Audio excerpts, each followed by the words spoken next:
Muchas veces se dice que Aristóteles estaba a favor de la esclavitud, y esto es cierto, pero lo que no dicen es que estaba a favor porque admitía que alguien tenía que trabajar. Pero si hubiera una tecnología tal que pudiera suplir ese trabajo, obviamente no tendría por qué haber esclavos. Estos ataques normalmente se dirigen a Aristóteles porque era un pensador bastante revolucionario para su época y por ello nos ha llegado hasta nuestros días. Curiosamente, hoy en día tenemos tecnología de sobra para suplir la mano de obra y que todos seamos felices pasando más tiempo en el campo, con nuestro ocio, con nuestra familia o con lo que nos guste hacer en nuestro tiempo libre, deportes o lo que sea. Sin embargo, lo que está ocurriendo es lo contrario. Estamos en un estado de estrés permanente porque hay mucho que hacer y no hay tiempo. Podemos ver que en muchos trabajos se echan horas y horas y horas para sacar el trabajo adelante porque la empresa lo pide y sin embargo esto no es recompensado ni en forma de salarios ni en forma de días libres. La única recompensa es estar pensando en que la empresa va mucho mejor. Y también se recompensa con mucho más estrés, con mucha más ansiedad, con insomnio o finalmente con una enfermedad mental y un despido por baja. Normalmente yo no cuento anécdotas, pero hoy voy a contar una y es que en un cierto banco, en una cierta back office de un lugar de Toledo, estuve trabajando durante un tiempo y los coordinadores y los responsables estaban totalmente desquiciados, estresados, deseando salir de allí, porque la única recompensa que recibían por por horas extra era más responsabilidad, más trabajo y mucha menos vida social. Finalmente, recuerdo el caso de una de mis coordinadoras, una de ellas, la cual estaba totalmente desquiciada, era una tirana total, que exigía muchísimo a sus compañeros. La recompensa de esta señora o señorita fue ansiedad, estrés, tuvo que pedirse una baja de 3 meses después de estar, no lo sé, unos 4 o 5 años trabajando ahí. Y después de esta baja de ansiedad y de depresión que recuerdo que tuvo, la recompensa por parte de la empresa fue despedirla porque veían que tras haberla quemado mucho ya no funcionaba como antes y era necesario suplirla con otra persona. En este caso vamos a hablar hoy de un libro que es El derecho a a la pereza, del cuñado de Karl Marx, Paul Lafarge. Y este señor lo que venía a decir es que deberíamos dirigir nuestra fuerza de trabajo, nuestra producción, hacia el camino de el tiempo libre, el tiempo para que los trabajadores y en general todas las personas pudiéramos dedicarlo a disfrutar de lo que quisiéramos. Se supone que gracias a la tecnología se necesita menos mano de obra, pero en los últimos tiempos hemos visto cómo la mano de obra lo que ha pasado es que se ha prescindido de ella y se ha centrado en los despidos a cambio de mayor tecnología. Se suponía que en estos tiempos ya tendríamos que trabajar mucho menos tiempo, tendríamos que trabajar menos horas y dedicarlo mucho más a lo que quisiéramos. Filósofos como Byung-Chul Han, en La sociedad del cansancio, explica que con tantas cosas, con el multitasking, lo que ha pasado es que nos hemos convertido en seres agitados. Y por ello tenemos menos tiempo para aburrirnos, para pensar, para crear. Para él, el proceso de creación pasa por un estado de profunda relajación y, por tanto, de aburrimiento. Si vamos al reino animal, podríamos ver cómo los animales, al mismo tiempo que comen, también están pendientes de los depredadores o de cuidar a sus crías. Están constantemente mirando a un lado y a otro, mientras hacen una cosa, hacen otra, en un estado de salvajismo. Y puede ser que el capitalismo nos lleve a ese estado. No lo sé. Pero ahí dejo esta reflexión. Por otro lado, no solo en el siglo XIX, con el cartismo o el ludismo, que fueron movimientos en los que los obreros atacaban las máquinas porque eran las causantes de que tuvieran menos trabajo, sino que también en el siglo XX economistas como Keynes abogaban por más tiempo libre para los trabajadores y suponía que en nuestros tiempos, casi 100 años después de que él viniera al mundo, los trabajadores rondaríamos la cifra de las 30 horas a la semana o menos.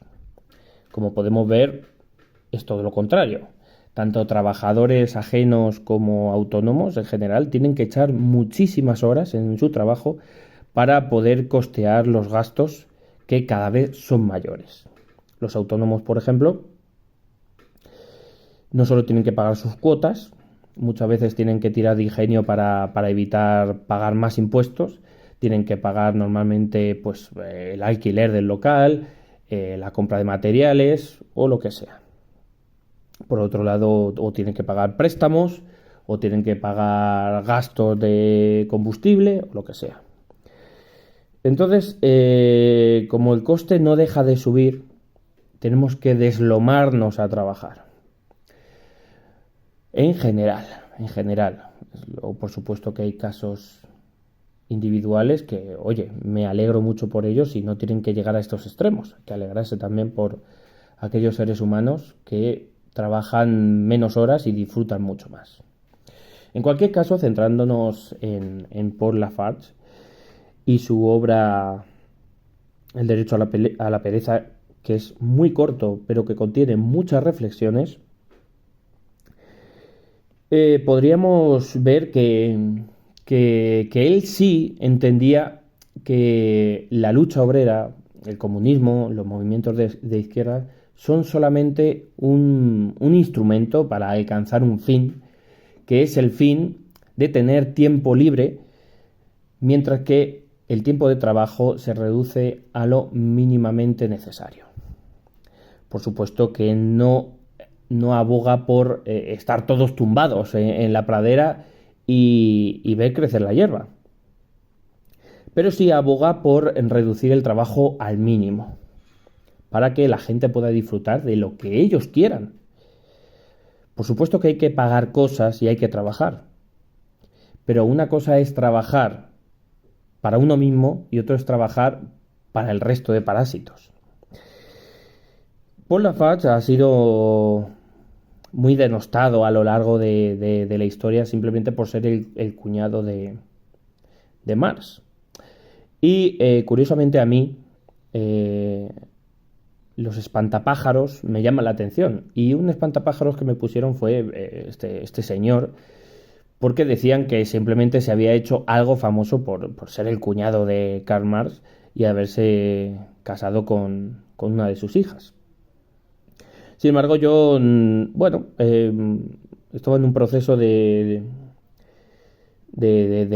rasgarme los velos de los ojos, de probar, de leer cosas que no había leído hasta entonces, y le di una oportunidad como le di una oportunidad también a Robespierre, a Marqués de Sade, a Pi y Margal, o a o a otros autores que curiosamente siempre habían sido denostados. Entonces, empecé por Lafarge porque su libro simplemente tenía unas 35 páginas o 40 y al ser tan corto no pensaba que iba a tener una profundidad como luego vi. Pero centrándonos en la obra,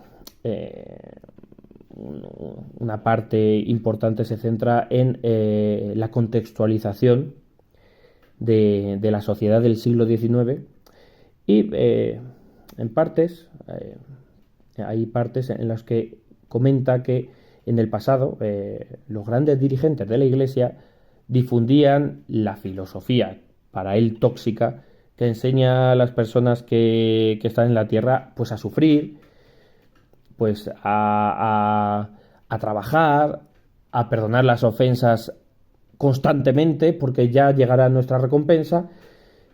Y para él la filosofía que debe estar en la tierra sería aquella que le dice a la gente que deben de gozar, que deben de disfrutar, que deben de centrarse en sus pasiones y contrariamente a lo que él pensaba, también esa filosofía ha sido captada por el capitalismo para un consumo excesivo, un consumo desaforado, un consumo sin control y muchas veces todos los seres humanos estamos siendo bombardeados, a menos que te encuentres en una cueva y no tengas ni móvil, ni teléfono, ni televisión, ni radio, ni ordenador, no te va a llegar esa publicidad, pero el resto de mortales que estamos con el móvil, que trabajamos con el ordenador, tenemos ese bombardeo constante de publicidad, simplemente para consumir y que la maquinaria del capitalismo siga funcionando, porque al final estos anuncios son simplemente la, simplemente el aceite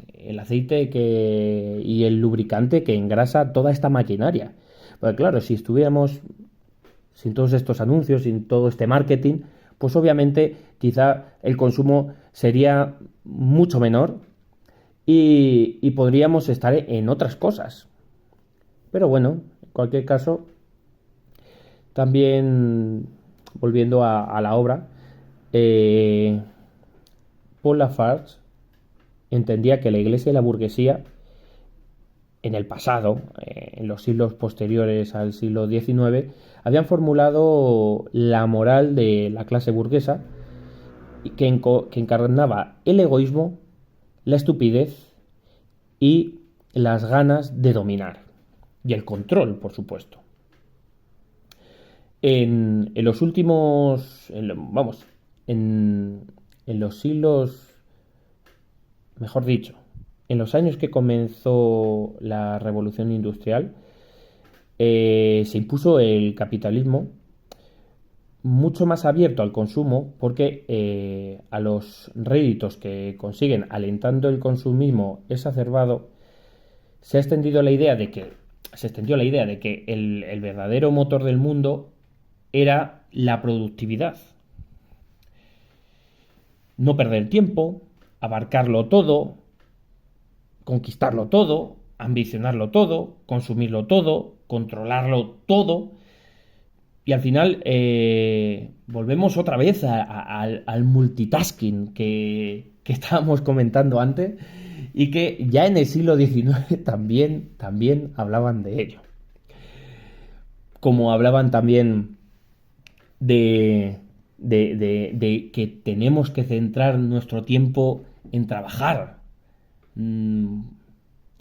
Este economista neoliberal, libertario, como se hacen llamar ahora, gallego, que todos conocéis, Miguel Ángel Anso Bastos, ¿no? Que dice que los jóvenes se van al botellón.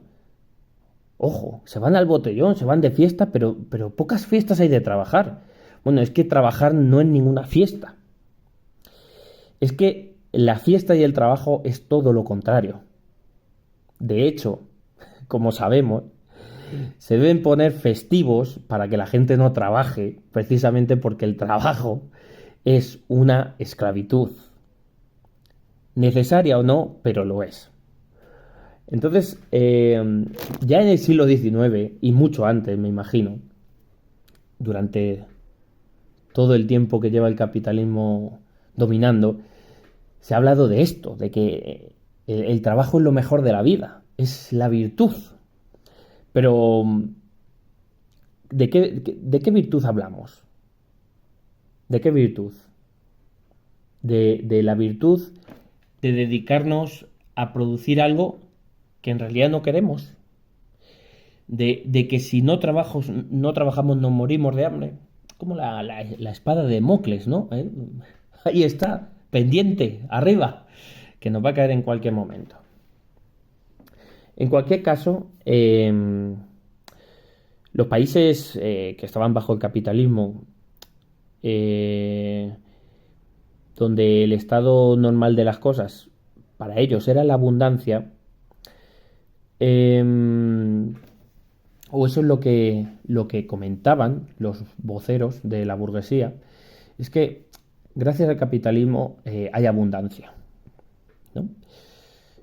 En nuestros tiempos, en la actualidad, si nos damos cuenta, pasa algo similar. Constantemente recibimos de noticias del gobierno que el PIB está en alza y sin embargo, hay mucha gente que no tiene para comprar una casa, que no tiene cómo pagar el alquiler, que cada vez la cesta de la compra es más cara, que cada vez tienen menos poder adquisitivo, cada vez menos tiempo. ¿Cómo puede ser esto? ¿Cómo puede ser que las cifras nos digan una cosa y la realidad nos diga otra?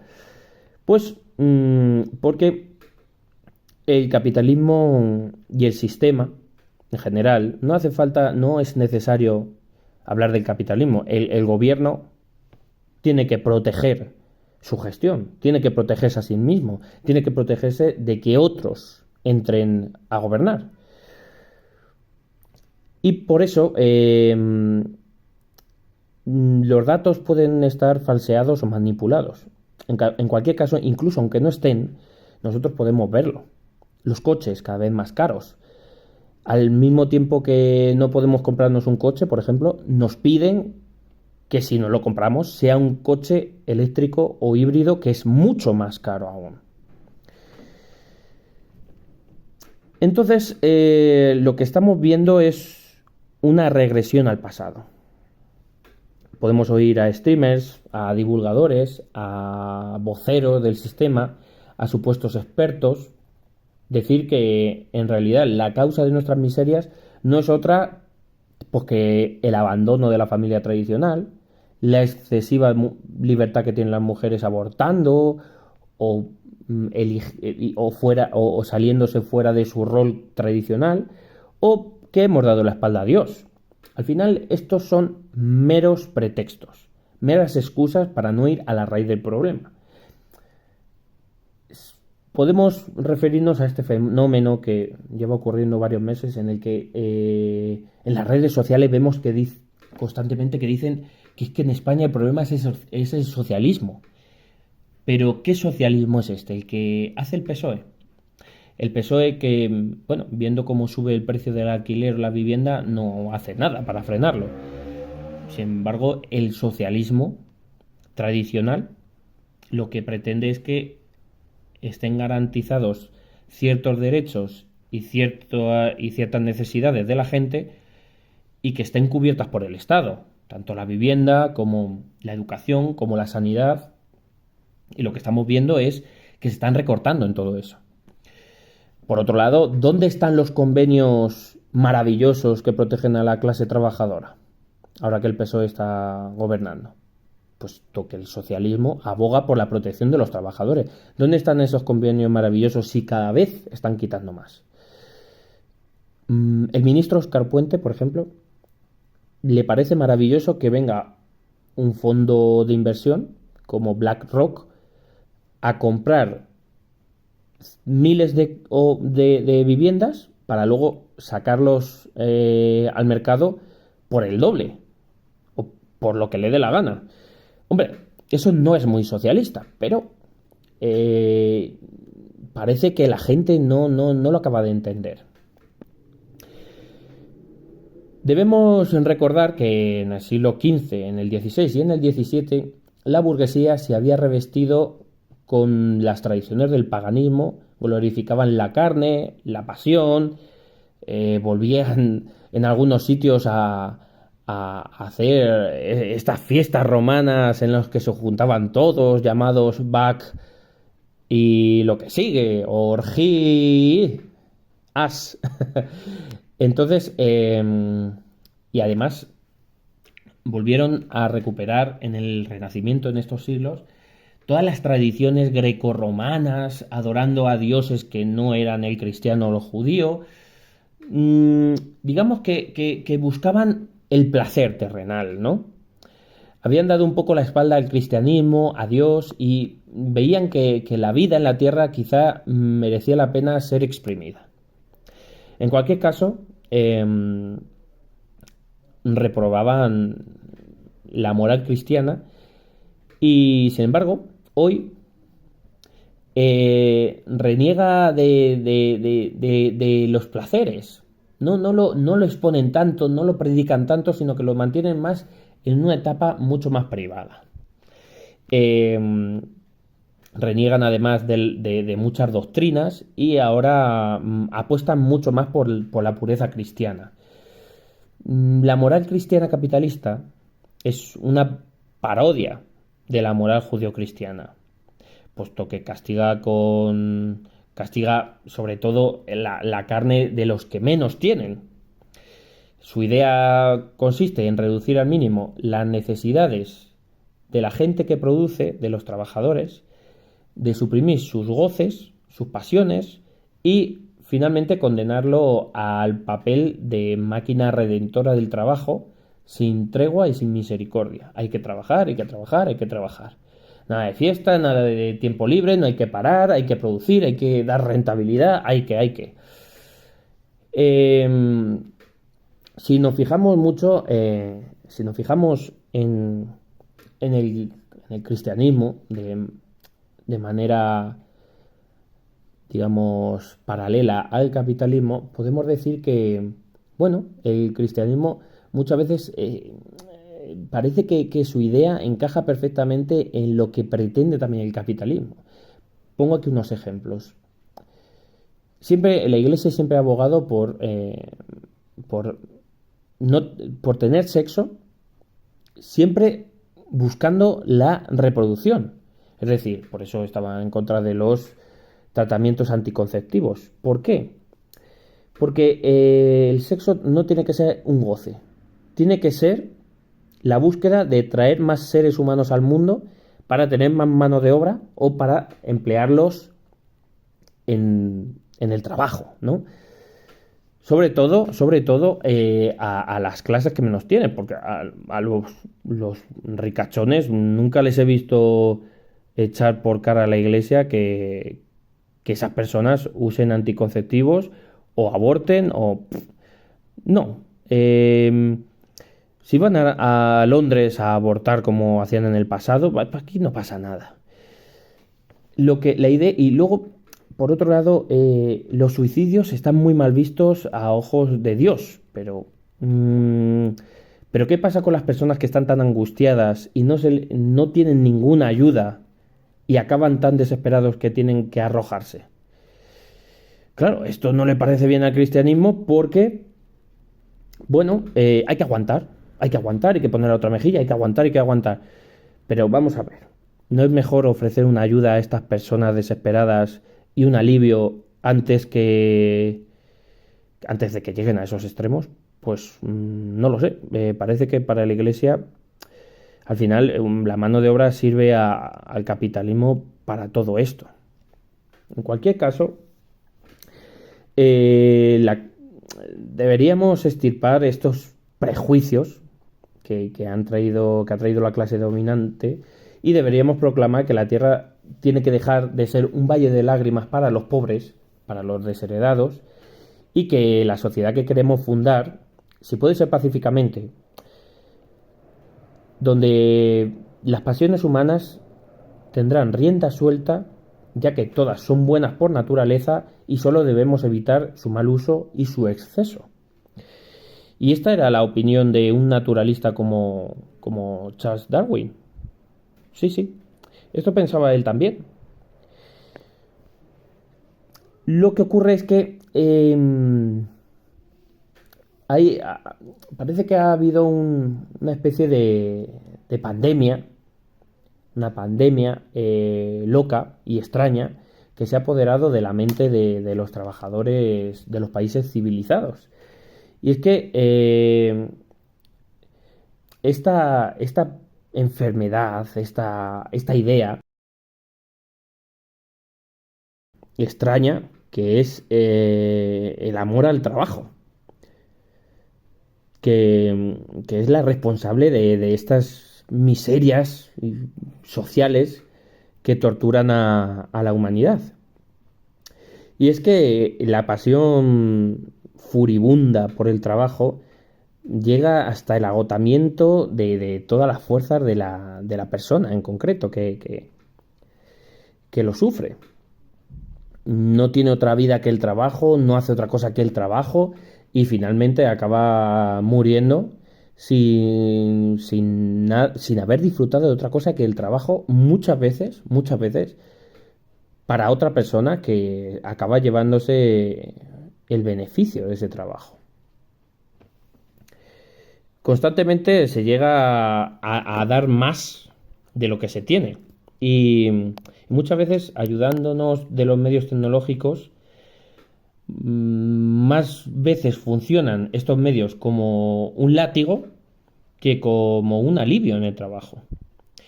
Normalmente el trabajador busca la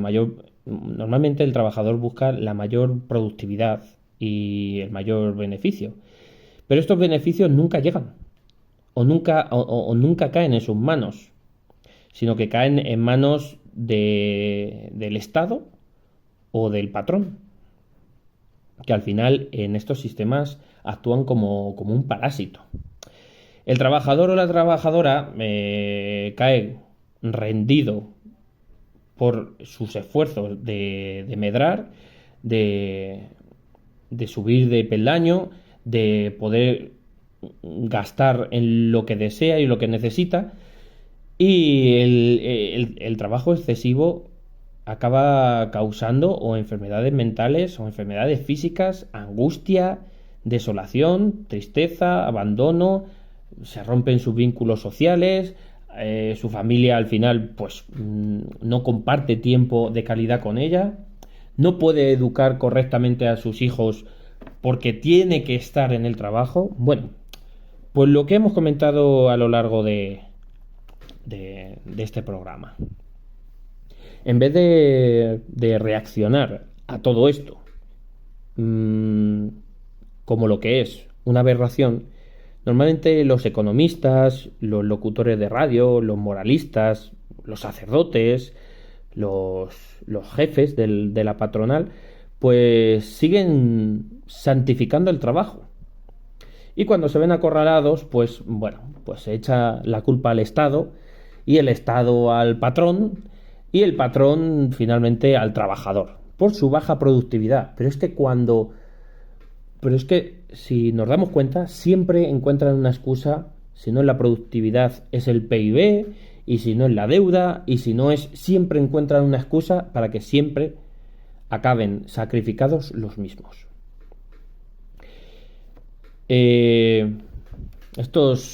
Los hombres ciegos y de inteligencia limitada, que quieren ser más sabios que el propio Dios, que por ejemplo, reposó desde que creó la Tierra hasta ahora, después de simplemente 6 días de trabajo, no valoran en qué consiste el descanso para el ser humano. Y da igual todos los estudios científicos y sociológicos que saquen, que esto no va a cambiar.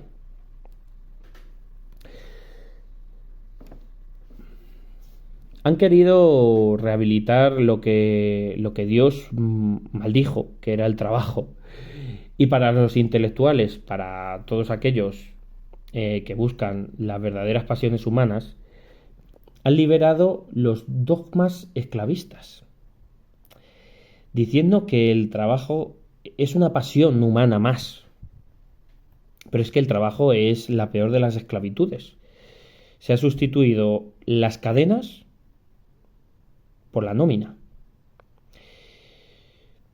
En la época de los griegos, en su gran esplendor, no tenían más que desprecio por el trabajo.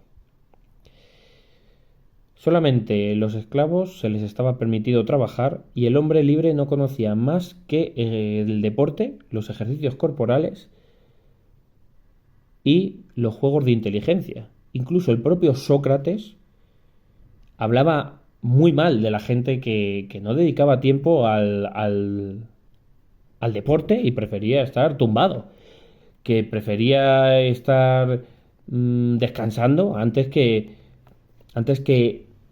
hablar, charlar, ver a los amigos, desarrollar la mente. Pero es que eso es la esencia del ser humano. El ser humano es un ser racional y en el trabajo lo que menos se usa es el raciocinio, sino la repetición una y otra vez. En la actualidad no ha cambiado mucho esta situación. Si en la antigüedad eran esclavos y negreros, en nuestro día están los trabajadores y los patronos. Por supuesto, el patrono no es solamente tu jefe, es de quien depende la energía que usas en el día a día en tu casa, el gas, la gasolina, el butano, la electricidad, que cada día sigue subiendo y te exprime un poco más. Tu jefe es de quien depende pagar tu cesta de la compra. Es quien te agarra de los tobillos y te agita para sacarte todo lo que tienes, pese a que te restrinjas en tu consumo, y luego de todo lo que has hecho te da una pequeña parte, normalmente una décima parte, una novena parte de lo que has producido. Los filósofos de la antigüedad enseñaban el desprecio al trabajo. Lo veían como una degradación del hombre libre y los poetas cantaban a la pereza, que era un regalo de los dioses. Incluso el Cristo bíblico, en el Sermón de la Montaña, predicó por la pereza, a su favor. Y es que después de estar trabajando como carpintero, que sepamos, ya no se dedicó a otra cosa que a predicar y a vivir en la vida contemplativa. Y decía: contemplad cómo crecen los lirios de los campos. Ellos no trabajan, ni hilan, y sin embargo, yo os lo digo. Salomón, en toda su gloria, no estuvo más espléndidamente vestido. Dios, la imagen que tenemos de Jehová, un Dios barbudo y un aspecto un poco quizás demacrado, dio a sus adoradores, a sus seguidores, el supremo ejemplo de la pereza, como hemos dicho, que es estar descansando toda la eternidad tras la creación, que duró, acordaos, 6 días. También podemos hablar de que Aristóteles, como hemos dicho, buscaba un instrumento que pudiera ejecutar por sí solo toda la función del trabajo, que se moviera por sí mismo, que se dedicara espontáneamente a su trabajo y que por ejemplo, los tejedores que tejieran solos, que el maestro no tuviera que necesitar ayudantes, ni los patronos esclavos, Y es que el sueño de Aristóteles es lo que tenemos en la actualidad. Las máquinas las máquinas, los ordenadores, la inteligencia artificial es aquello en lo que Aristóteles soñaba y incluso nuestra realidad es mucho más eficiente y efectiva de lo que él se imaginaba.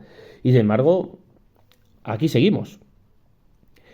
Eh, este genio mm, permanece, este genio griego sigue siendo despreciado y por otro lado no alcanzamos todavía a esa utopía que él se imaginaba y seguimos teniendo trabajos asalariados, trabajos en los que las personas están siendo explotadas, horas extra, trabajar cuando no se debe trabajar, bueno.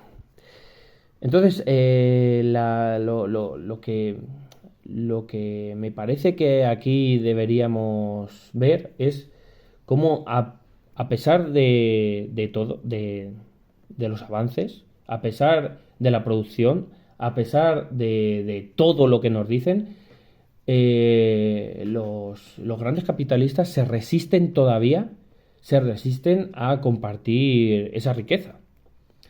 No solo a compartirla, digo más, a tener solidaridad o a apoyarnos mutuamente los seres humanos como hermanos que somos de la misma especie para tener un futuro más próspero.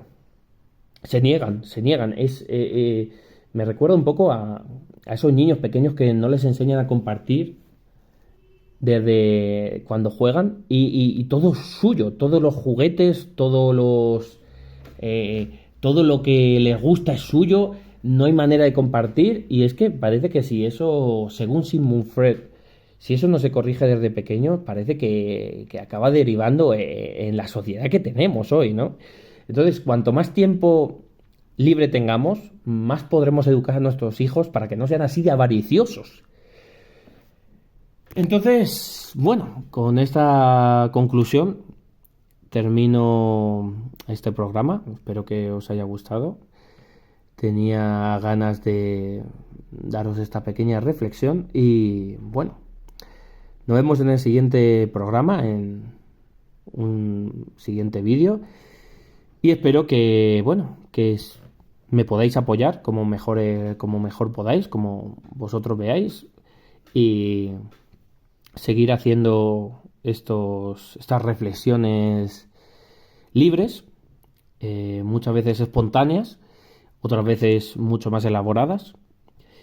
Así que nada, nos vemos en el próximo vídeo.